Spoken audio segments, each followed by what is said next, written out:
ঈদের ছুটিতে সৌদি আরবের দর্শনীয় স্থানগুলোতে ভিড় জমাচ্ছেন প্রবাসী বাংলাদেশিরা। কেউ জেদ্দার লোহিত সাগর পাড়ে ছুটে যাচ্ছেন, কেউ পরিবার নিয়ে মেতে উঠছেন বিভিন্ন পার্কে।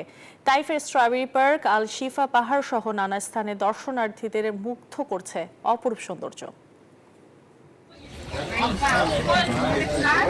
সৌদি সরকারের ভিশন 2030-এর অংশ হিসেবে বিনোদন কেন্দ্রগুলো সাজানো হয়েছে। তবে ঈদ ঘিরে সেই আয়োজন বেড়েছে শতগুণে।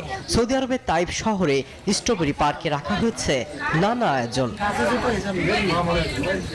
তাইফ শহর থেকে 30 কিলোমিটার দূরে আল শিফা পাহাড়।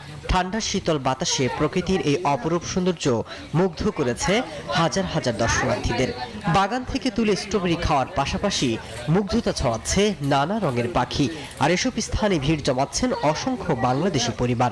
এখানে অনেক সুন্দর, আমরা সারাদিন ঘোরাফেরা করলাম, খুব সুন্দর লাগলো।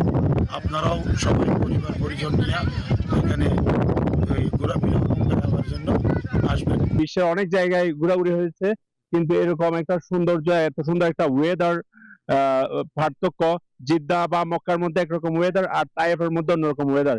বিভিন্ন পাহাড়, মরুভূমির দৃশ্য, রাস্তার দুপাশে ফুল দিয়ে সাজানো হয়েছে বিনোদন কেন্দ্রগুলো। নান্দনিক দৃশ্য দেখতে ঈদের ছুটিতে তাই তো ছুটে আসছেন নানা বয়সী মানুষ।